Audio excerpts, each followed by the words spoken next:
Салық бұл бұқаралар һәм карханалар тарапынан төленетуге мәжбүри төлеу болып есептелінеді.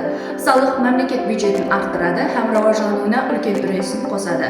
Салықты төлеу әрбір бұқараның мәжбүрияты болып есептелінеді.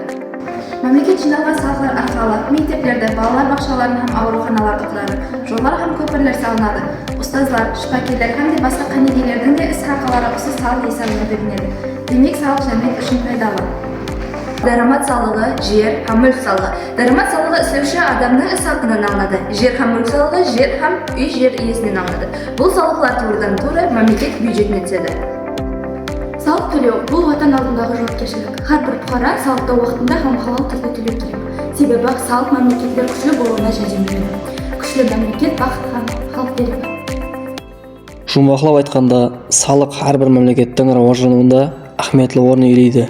Олар арқылы жәмият үшін зәрур болған қызметтер әмелге асырылады. Салыққа байланысты низам һәм бюджетлер тәртібін белгілейді. Салықты өз уақытында төлеу әрбір бұқараның жауапкершілігідір.